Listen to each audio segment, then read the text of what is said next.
Bismillahirrahmanirrahim. Uhayyikum bittahiyatil Islam, tahiyatul ahlal jannah, tahiyatan min indillah. Assalamualaikum warahmatullahi wabarakatuh. Kayaknya sambutannya kurang semangat. Saya ulang sekali lagi. Saya kasih pantun. Sungguh mulia hari Jumat, disebut juga dengan penghulu hari, karena sambutan salam kurang semangat. Saya ulang sekali lagi. Assalamualaikum warahmatullahi wabarakatuh.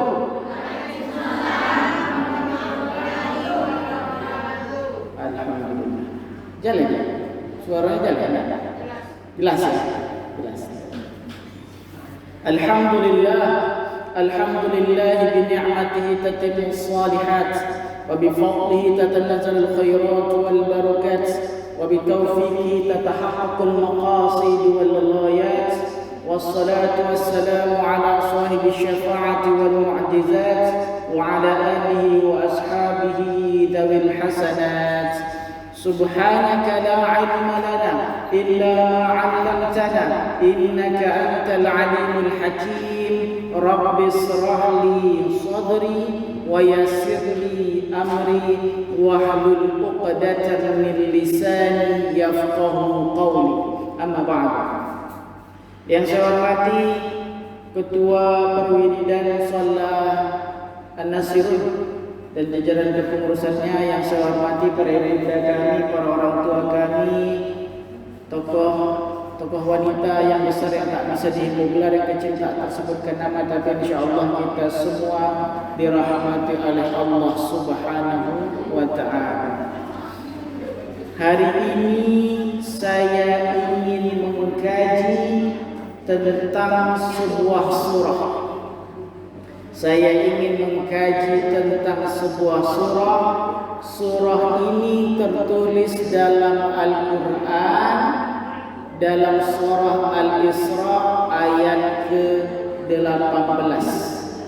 Kalau ibunda semuanya punya Al-Quran, ada aplikasi Al-Quran di handphonenya, boleh silahkan dibuka surah Al-Isra ayat 18. Kalaupun tidak ada, kalau bisa diusahakan. Ibunda sekalian yang dirahmati oleh Allah Subhanahu wa taala, Allah Subhanahu wa taala berfirman dalam surah Al-Isra yang berbunyi, "Man kana yuridul 'ajilata 'ajjalna lahu fiha ma nasha' liman nurid thumma ja'alna lahu jahannama yaslaha madhmuman madhura." Allah katakan dalam surah Al-Isra itu, "Man kana yuridul 'ajilata", barang siapa yang menghendaki kehidupan sekarang ini, kehidupan dunia, "ajjalna lahu fiha", maka kami segerakan baginya dunia itu, "ma nasya' liman nurid", apa saja yang kami kehendaki kepada siapa saja yang kami kehendaki. "Tsumma ja'alna lahu jahannam", kemudian kami siapkan bagi mereka neraka jahannam, yaslaha madhmuman madhura, maka mereka masuk ke dalam api neraka tersebut dalam keadaan tercela dan terusik.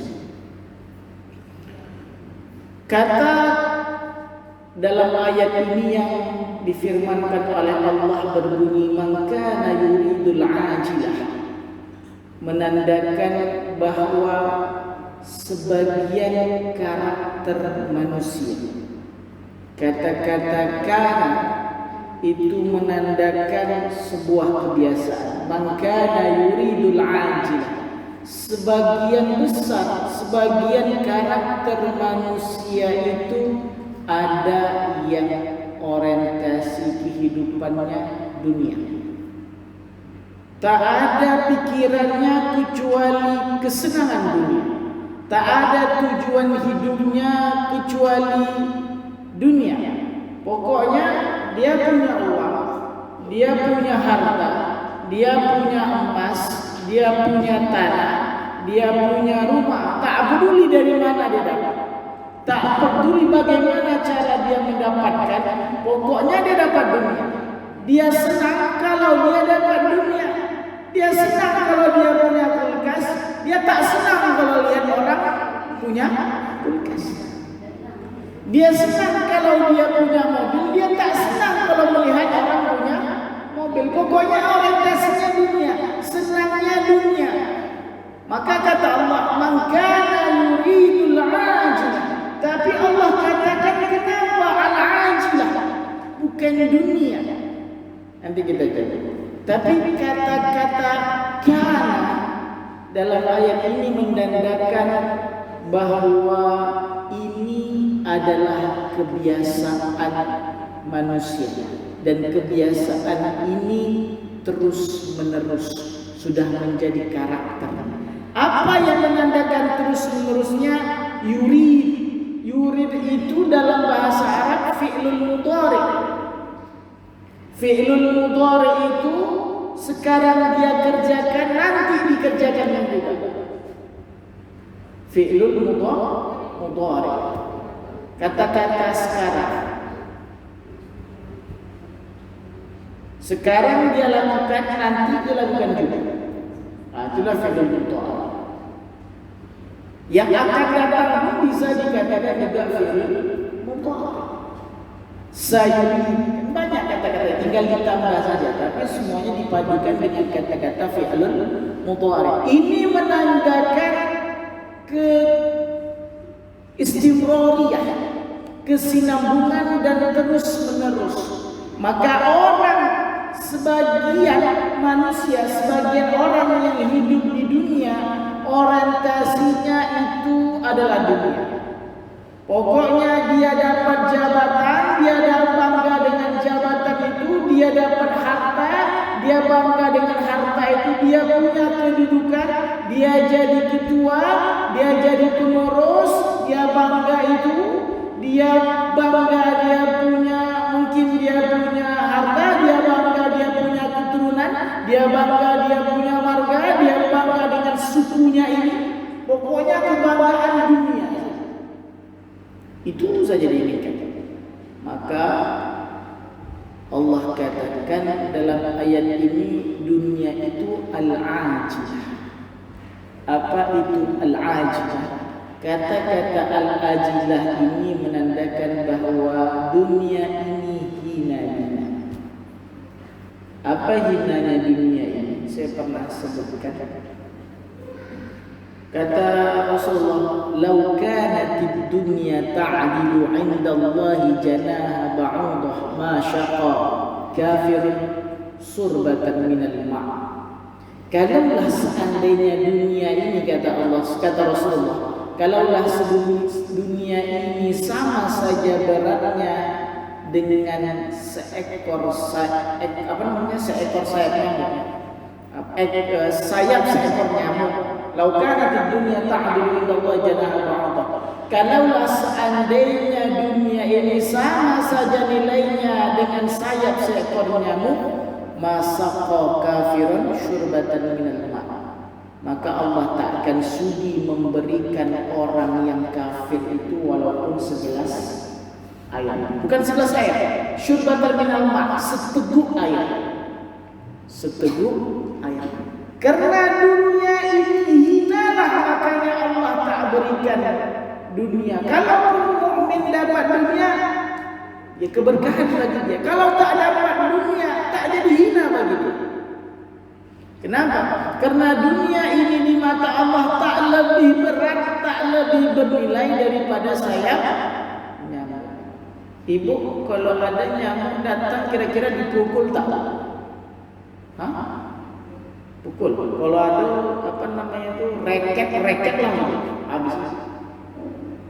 Pokoknya gimana dia tak datang. Saking tak berharganya, berbunyi dia dikit, kejar dia. Kenapa? Karena dia tak berharga. Itu nyamuknya, apalagi sayap Saya punya, kalau anak-anak itu bahkan dipisah-pisahkan. Bisa nggak kita timbang?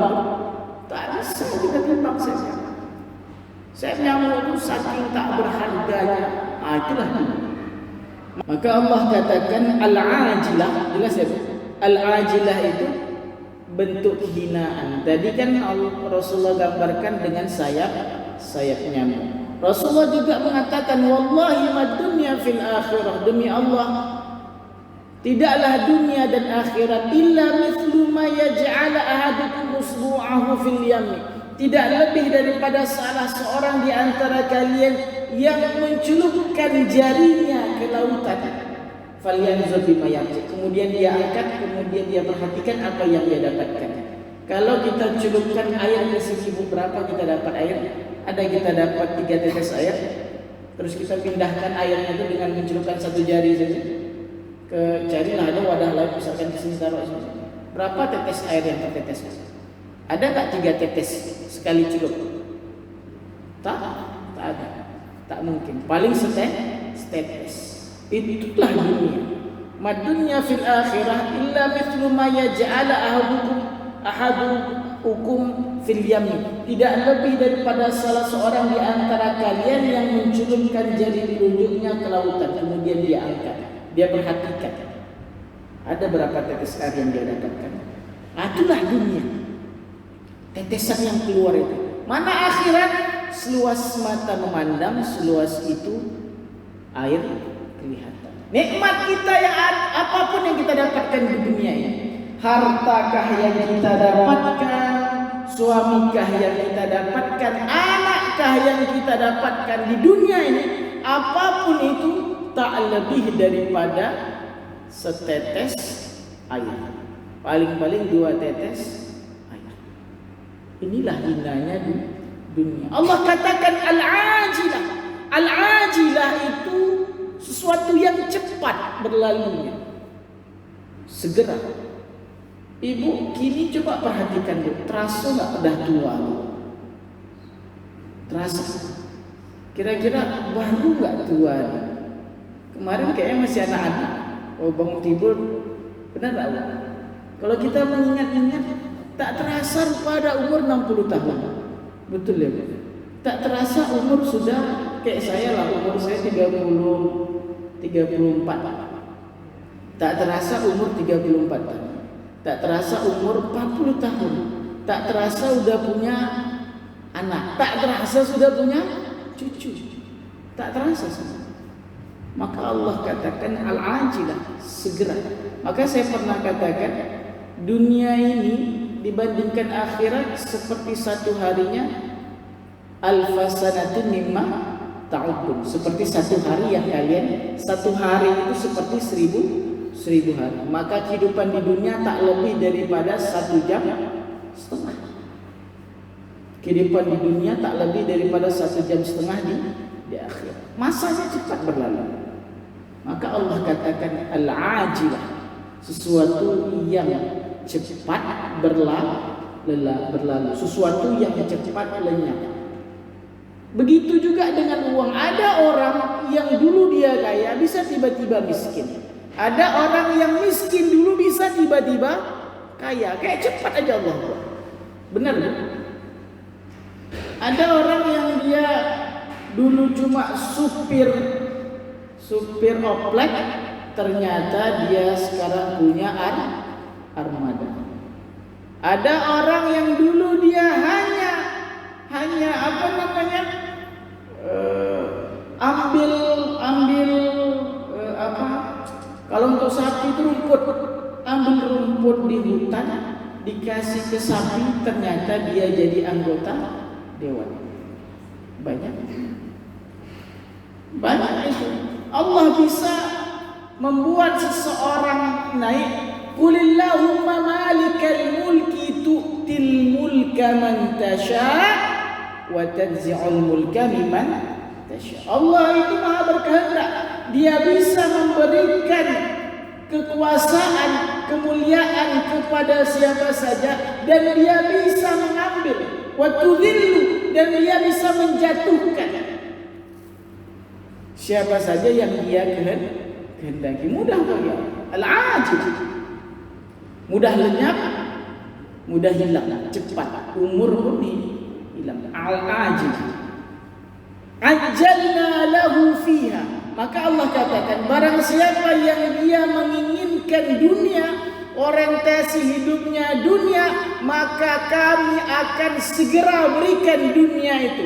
Ajjalna lahu fiha. Tapi Allah sebutkan ayat setelahnya, ma nasya' liman nurid, kepada siapa saja. Ma nasya', apa saja yang kami kehendaki, kepada siapa saja kami kehendaki. Ma nasya' menandakan apa saja.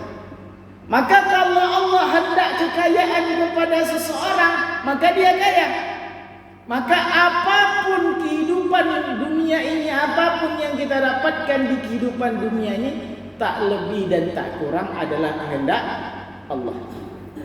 Liman nasya', bagi siapa saja yang kami inginkan. Ini menandakan bahwa Allah memberikan kekayaan bagi siapa saja orang yang Allah kehendaki. Apapun kehendak Allah sama dia, Allah yang kehendaki, bukan karena kerja keras.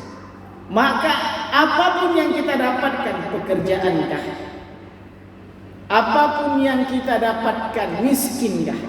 Apapun yang kita dapatkan, kekayaankah? Apapun yang kita dapatkan berupa kenikmatan dunia, jabatankah? Adalah kehendak Allah, tak lebih dan tak, bukan karena kerja keras kita. Allah yang ingin dia dapat, maka dapat. Coba Bu, coba Ibu lihat, coba Ibu lihat orang-orang kafir, orang-orang kafir. Ajjalna lahu fiha. Orang-orang kafir itu ada nggak yang hidupnya miskin? Ada nggak hidupnya miskin dia? Orang Amerika lah yang katanya negara paling kaya. Ada nggak orang miskin di situ? Ibu tahu kota Pennsylvania? Tahu Bu? Sebuah daerah di Amerika yang dikatakan negeri zombie. Negeri zombie. Kenapa dia dikatakan negeri zombie? Karena di daerah itu semua orang seperti mayat hidup. Kenapa? Karena kecanduan narkoba. Dia candu narkoba, dia macam tak mau hidup. Hidup segan, mati tak mau. Tersiksa gitu. Sebuah kota, di daerah Amerika. Itu macam kotanya sampah. Sampah di mana-mana. Orang tinggal di pinggir jalan. Kerjanya apa? Kerjanya cari obat. Untuk apa? Untuk menenangkan hatinya. Badannya kurus, matanya semu, jalannya sempoyongan, pas macam zombie. Dia padahal orang yang orientasi hidupnya dunia. Ada orang, anggaplah dia miskin. Ada orang yang dia itu ditinggalkannya agama, ditinggalkannya sholat, ditinggalkannya ikut kajian untuk dunianya. Dapatkah dia semua dunianya itu? Dapatkah? Ada orang yang kerjanya di pasar terus. Ada nggak dia rugi? Ada nggak masa dia rugi? Ada kan? Kadang dia dapat untung, kadang dia rugi. Sebesar apapun pekerjaan seseorang, dia bisa berpotensi mendapatkan apa dari kerjaan dia bisa juga berpotensi gagal. Maka kan rugi. Berapa banyak orang kafir, berapa banyak orang-orang yang dia durhaka sama Allah, dia kejar dunianya, ditinggalkannya akhiratnya, ditinggalkan sholatnya, tak dapat dia dunia, apalagi akhirat. Ajjalna lahu fiha. Maka Allah katakan ma nasya' liman nurid. Bagi siapa saja yang kami, apa saja yang kami kehendaki, bagi siapa saja yang kami kehendaki. Maka ketika berbicara tentang dunia, Rasulullah katakan, ad-dunya darun liman la darolahu. Dunia itu rumah buat orang yang tak punya rumah. Wa malun liman la malalahu, dan harta bagi orang yang tak punya harta. Walaha yajma'u man la aqla lahu, dan orang yang berkumpul untuk mengejarnya itulah orang yang tak punya akal. Itu kata Rasulullah. Jadi dunia ini rumah bagi orang yang tak punya rumah. Orang yang kerjanya buat rumah besarkan, pokoknya kecantikan lah apa dia, lupa dia akhiratnya. Dia kejar keinginan dia saja, dia kejar hartanya. Wa malun liman la mala lahu, dan harta buat orang yang tak punya harta. Kenapa dikatakan Rasulullah rumah buat orang yang tak punya rumah? Karena dia dapat rumah di dunia, belum tentu dapat rumah di akhirat. Dia punya harta dunia, belum tentu dia punya harta di akhirat. Maka Allah katakan, walaha yajma'u man la aqla lahu. Maka orang yang mengejar dunia ini, yang dapat dunia ini, orang yang tak punya otak, orang yang tak punya pikiran. Untuk apa dia ngejar dunia, tapi dia lupa akhirat. Padahal nikmat dunia ini sementara. Ajalna lahu fiha, thumma ja'alna lahu jahannama yaslaha madhmuman madhura. Kemudian kami persiapkan baginya neraka jahanam, dan dia masuk ke dalam neraka tersebut dalam keadaan hina dan terusir. Maka orang yang mengejar dunia itu dia dapat tiga ancaman dari Allah. Apa yang pertama? Neraka jahanam. Yang kedua apa? Mazmuman, kata Allah Subhanahu wa taala. Apa mazmuman itu? Dia dalam keadaan hina, tercela.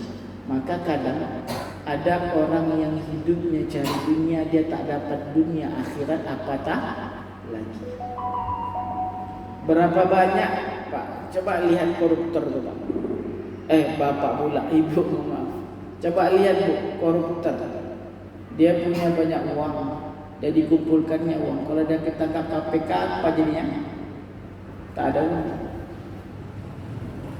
Habis tuh. Kalau levelnya menteri mungkin masih ada sedikit uang, tapi kalau levelnya wali kota jadi miskin dia. Levelnya bupati jadi miskin dia. Tak ada. Hina, dina.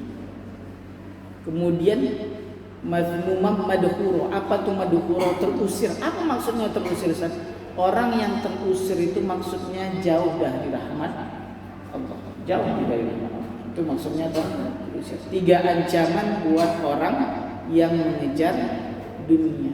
Masalahnya saya yakin ibu-ibu di sini ada nampak ibu.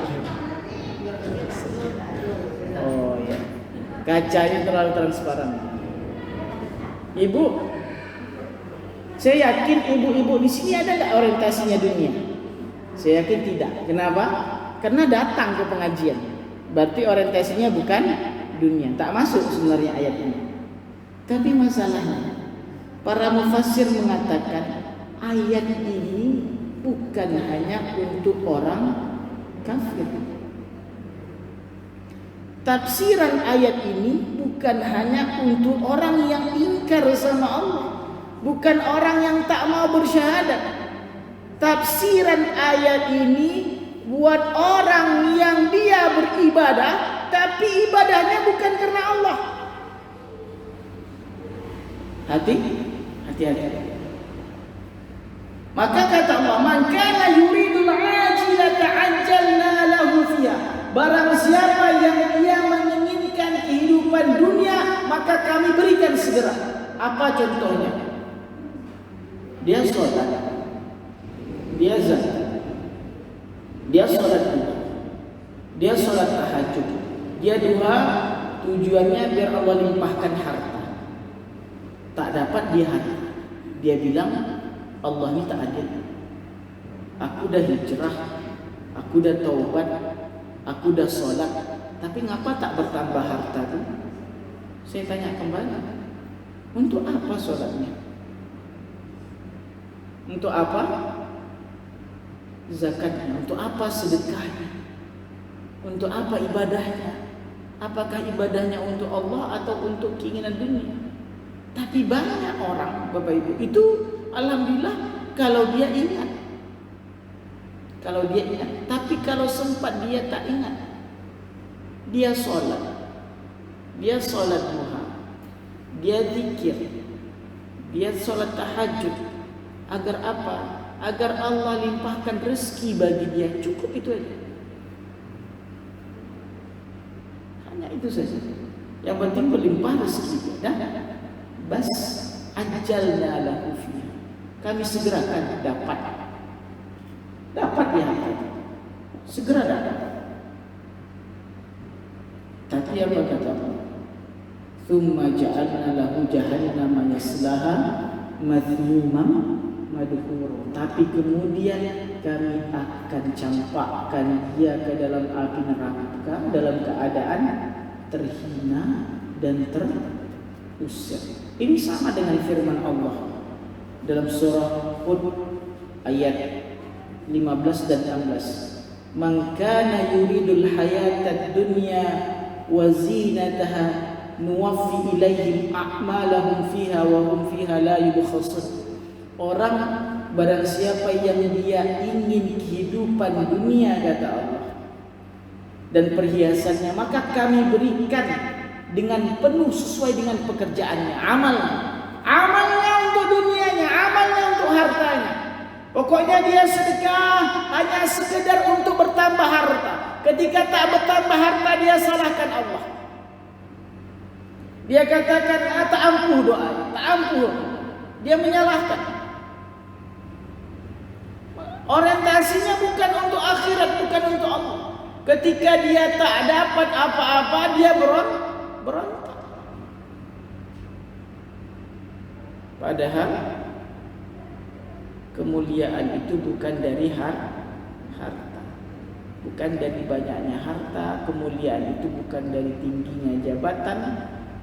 Kemuliaan itu bukan dari kedudukan. Dan kehinaan juga bukan dari kemiskinan. Betul tak? Ingat surah Al-Fajr. Tapi manusia tak bisa tentang surah Al-Fajr. Kita baca surah Al-Fajr. Apa kata Allah dalam surah Al-Fajr? فَأَمَّا الْإِنسَانُ إِذَا مَا ابْتَلَاهُ رَبُّهُ فَأَكْرَمَهُ وَنَعَّمَهُ فَيَقُولُ رَبِّي أَكْرَمَنِ. Sedangkan manusia itu ketika dia diuji dengan kemuliaan, fa'akramahu wa na'amahu, kemudian Allah uji dia dengan kenikmatan, maka dia katakan fayaqul Rabbi akraman, maka dia katakan Allah sudah berikan aku kemuliaan. Wa amma idza mabtalahu faqadara alaihi rizqahu fayaqulu Rabbi ahanan. Tapi ketika dia diberikan sedikit atau dibatasi hartanya, hanya sedikit diberikan Allah dari harta, maka dia katakan fayaqulu Rabbi ahanan, dia katakan Allah sudah hinakan. Kata Allah, kalla bal, bukan seperti itu. Bukan seperti kalla bal la tukrimuna al-yatim, tapi bukan kayak gitu. Tapi kalian tak mau ngasih, tak mau memuliakan anak yatim. Wala tahadduna ala ta'amil miskin, dan kalian tidak mau memberikan makan orang-orang miskin. Maka kemuliaan dan kehinaan itu bukanlah kemuliaan itu dengan banyaknya harta, bukanlah kehinaan itu dengan sedikitnya harta dan rendahnya jabatan. Inna akramakum indallahi atqakum. Orang yang paling mulia di sisi Allah adalah orang yang paling bertakwa. Orientasi hidupnya dia sedekah, dia beribadah, dia duha hanya untuk dunia. Ajalna, dapat dia, punya mobil dia, punya jabatan dia, punya semuanya. Tapi Allah akan campakkan dia dalam neraka Jahannam nantinya. Loh, kok bisa Ustaz? Kok bisa? Dari mana Ustaz berdalil kalau kayak gitu? Apa kata Rasulullah? Inna awwalun nas yaqdi yaumal qiyamah. Orang yang pertama kali Allah adili di akhirat, siapa bu? Siapa orang yang Allah adili di akhirat pertama kali? Ada yang tahu? Orang yang mati syahid. Orang yang pertama kali Allah adili di akhirat, awwalun nas yaqdi yaumal qiyamah, adalah orang yang mati syahid. Jadi orang yang mati syahid dibangkitkan oleh Allah Subhanahu wa taala, kemudian Allah adili dia, Allah tanyakan, "Kenapa kau mati?" kata Allah. Dia katakan, "Ya Allah, aku ini mati karena aku berjuang di jalan-Mu ya Allah. Aku ini mati syahid ya Allah karena membela agama-Mu ya Allah." Apa kata Allah? "Kadzabta, kadzabta." Kau bohong kata Allah.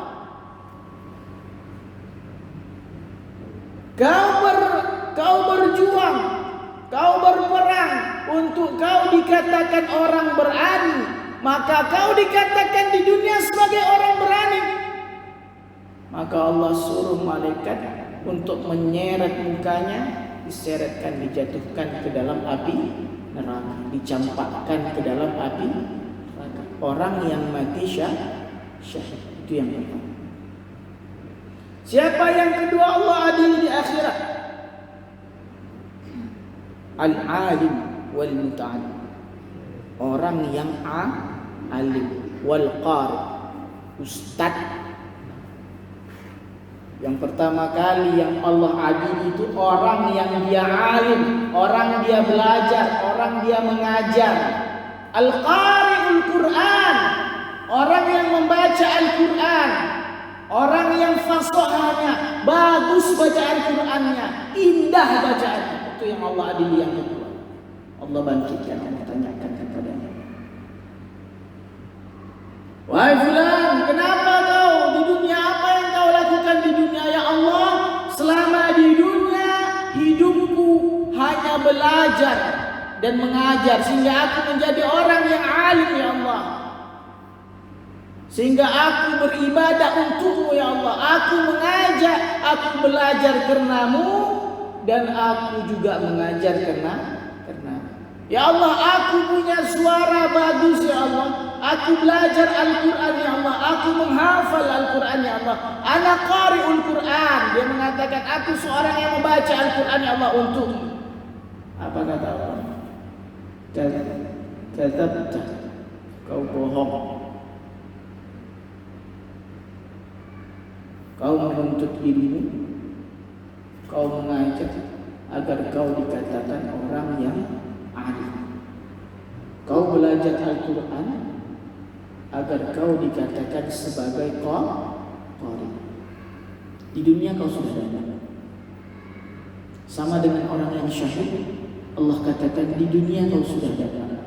Sama orang yang belajar dan mengajar, mendapatkan ilmu, kemudian dia menjadi qari. Kemudian di akhirat Allah katakan di dunia kau sudah dapat. Sama dengan orang yang dia beribadah, orientasinya bukan karena Allah, orientasinya untuk mendapatkan dunia. Kau udah dapat mobil, kau udah dapat rumah. Tujuanmu ibadah bukan untuk aku, tapi agar kau dapat rumah, agar kau dapat mobil, agar kau dapat emas, agar kau dapat harta. Kau sudah dapat dunia. Yang ketiga, siapa yang Allah tanya di akhirat? Awwalun nas yuqda yaumil qiyamah. Orang yang ketiga Allah adili, siapa bu? Orang yang punya harta. Orang yang punya uang, yang uang dan hartanya disedekahkannya di jalan Allah, diadili sama Allah, dibangkitkan sama Allah. Apa kata Allah? Wahai fulan, apa yang kau lakukan di dunia ya Allah? Aku bekerja keras di dunia, aku cari harta ya Allah. Kemudian hartaku ini aku sedekahkan, aku infakkan semuanya di jalan-Mu ya Allah. Untuk-Mu ya Allah. Apa kata Allah? Kata kau bohong. Kau di dunia bukan untukku kau bersedekah, tapi agar kau dikatakan orang dermawan. Kau dah dapat gelar kedermawananmu di dunia. Allah perintahkan malaikat ambil dia, seret mukanya, campakkan ke dalam api neraka. Apalagi kita yang orientasi ibadahnya untuk dunia. Ngapa sholat, ngapa zakat, agar Allah berikan dunia. Tapi ingat, rezeki dan sholat itu memiliki korelasi, itu pasti. Tapi mendapatkan rezeki bukan tujuan kita sholat. Maka para ulama mengatakan, kalau mau diperbaiki hidupmu, perbaiki sholat. Betul nggak? Betul ya Bu? Kalau mau Allah perbaiki rezekimu, perbaiki sholat. Sholat siapa? Sholat kita. Tapi bukan hanya sholat kita. Ingat firman Allah, wa'mur ahlaka bis-sholati was-sabir 'alaiha la nas'aluka rizqa nahnu narzuquk. Kata Allah dalam Al-Quran, perintahkanlah keluargamu untuk melaksanakan sholat dan bersabarlah. Nahnu narzuq la nas'aluka rizqa. Kami tak minta rezeki darimu, karena sholatmu itu tak nambah rezeki, tak nambah kekuasaan Allah. Sholat pun semua manusia di dunia ini tak menambah kekayaan Allah, tak menambah kekuasaan Allah, karena Allah sudah maha kaya. Tak sholat pun semua orang di dunia ini tak mengurangi kekuasaan Allah, tak mengurangi kekayaan Allah, karena Allah sudah maha kaya dan Allah sudah maha besar, maha kuasa, tak mengurangi sedikit pun. La nas'aluka rizqa nahnu narzuquk. Kami yang memberikan rezeki. Kenapa Allah katakan sholat kemudian rezeki? Para ulama mengatakan, mufassir mengatakan, ada kaitan antara sholat dan rezeki.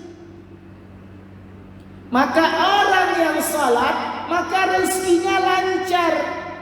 Syaratnya apa? Wa'mur ahlaka bis-shalah. Perintahkan dirimu dan anakmu untuk sholat. Masalahnya yang sholat itu siapa? Kita sendiri kah? Atau anak kita juga? Atau suami kita juga? Sudahkah kita semua satu keluarga sholat? Kalau satu keluarga sholat, berkah. Berkah rezeki. Berkah rezeki itu bukan banyak, tapi ketika rezeki itu dapat, tenang kita. Ketika rezeki dapat, apa yang kita butuhkan datang. Begitulah rezeki yang berkah. Tak susah hidupnya, mudah. Dia punya masalah, tapi Allah berikan jadi keluar dari masalahnya. La nas'aluka rizqa. Maka para ulama mengatakan berdasarkan ayat ini ada korelasi, ada kaitan antara rezeki dan sholat, tapi syaratnya satu keluar. Wa'mur ahlaka bis sholat. Perintahkanlah keluargamu untuk sholat. Tapi ingat, niatnya harus lurus. Bukan kita sholat untuk harta, tapi sholat untuk Allah. Itu yang diluruskan. Kenapa? Jangan sampai kita punya rumah di dunia, tak punya rumah di akhirat. Jangan sampai kita punya harta di dunia, tak punya harta di akhirat. Ajjalna lahu fiha. Ingat, terkadang kita dapat hati-hati. Hati-hati terkadang ketika kita, bukan berarti tidak sholat duha. Duha terus, tahajud terus, puasa Senin Kamis terus, sedekah tiap hari terus. Tapi apa? Perbaiki niat. Innamal a'malu bin niat. Amal itu tergantung niatnya. Barang siapa yang dia hijrah untuk Allah, maka dia mendapatkan Allah dan Rasulnya. Barang siapa yang hijrahnya untuk harta, maka dia sekedar mendapatkan harta. Sampai Rasulullah mengatakan, barang siapa yang menginginkan wanita, dia akan mendapatkan sekedar wanita. Dia tak mendapatkan apa-apa dari akhirat. Maka luruskan niat. Sudahkah benar kita berniat ibadah karena Allah, atau hanya agar kita mendapatkan kesenangan dunia? Jangan sampai dunia tak dapat, akhirat pun tak dapat. Tapi hati-hati juga ketika ada orang ustaz, saya tak sholat dan dapat rezeki. Ada orang berkata gitu? Ada. Saya tak sholat rezeki saya lancar. Saya tak zakat rezeki saya lancar. Hati-hati. Itu disebut dengan apa bu? Istidraj. Allah sedang memain-mainkan dia.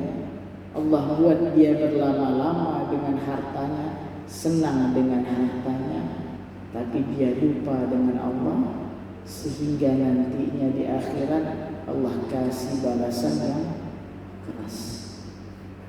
Jangankan akhirat, dunia pun nanti kena. Maka berhati-hati.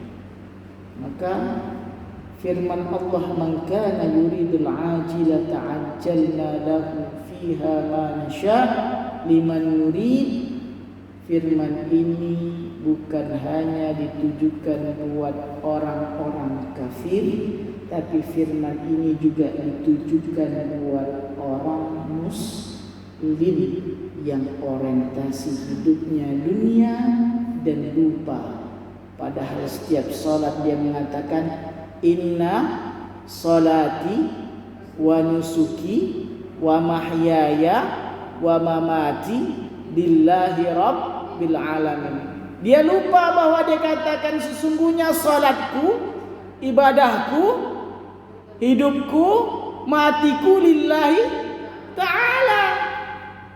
Kadang kita baca tiap hari tapi lupa maknanya. Ketika datang godaan setan lupa. Maka ini yang harus kita luruskan. Mungkin itu saja yang dapat saya sampaikan. Mohon maaf atas segala kekurangan dan kehilafan. Yang benar datangnya dari Allah Subhanahu wa taala, yang salah datangnya dari diri saya sendiri. Yang ingin saya sampaikan hari ini, luruskan niat. Afu minkum astaghfirukum jami'an. Wabillahi taufiq wal hidayah wa ridha wal inayah. Nasrun minallahi wa fathun qarib. Akhirul kalam. Assalamualaikum warahmatullahi wabarakatuh.